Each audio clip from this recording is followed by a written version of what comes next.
తెలుగు సినిమాల్లో తల్లి పాత్రలు అనగానే చాలా లిమిటెడ్ పేర్లు వినిపిస్తాయి. ఆ పేర్లలో ఎక్కువ మందికి ఫస్ట్ చాయిస్గా కనిపించే పేరు ప్రగతి. ఇండస్ట్రీ హిట్గా నిలిచిన సగానికి పైగా సినిమాల్లో ప్రగతి పేరు ఉంటుంది. ఆమె తల్లిగా నటించిన పెద్దరికంతో పాటు ఓ రకమైన అమాయకత్వం కూడా ఉంటుంది. ఆమె సినిమాల్లోకి రాకముందు ఎస్టీడీ బూత్ బిల్ ఆపరేటర్గా, వీకెండ్లో పిజ్జా కార్నర్లో సర్వర్గా పనిచేసిందనే విషయం నమ్మడానికి కష్టంగా ఉన్నా ఇది నిజం. పార్ట్ టైం జాబ్స్ చాలా చేశాను. ఎస్టీడీ బూత్ బిల్లింగ్ చేశాను నేను. నైట్ 9-10 వరకు, ఈవినింగ్ ఒక 2-3 hours I used to do STD billing. I've done weekend pizza corner, Pizza Hut ఇది చేసున్నాను. I've done serving. సో నాన్న లేకపోవడం వల్ల I always wanted to help my mother some.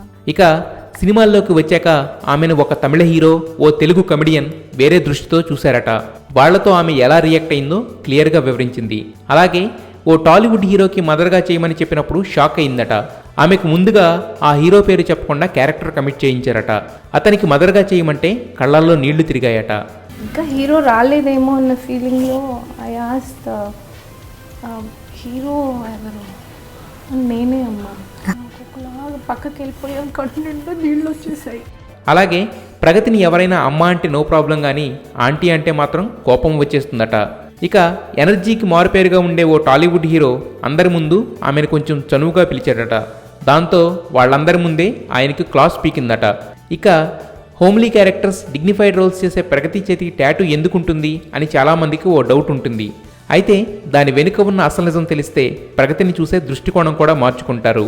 ఇలాంటి ఎన్నో సంచలనాల, కఠినమైన నిజాలను ప్రగతి రివీల్ చేసిన డైలాగ్ విత్ ప్రేమ బుధవారం రాత్రి 7 గంటల నుండి ఐడ్రీమ్ మూవీస్లో అందుబాటులో ఉంటుంది.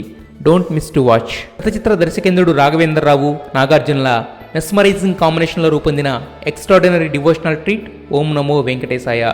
చాలా రకాలుగా స్పెషల్గా నిలిచిన ఈ సినిమా ప్రేక్షకుల ముందుకు వచ్చింది.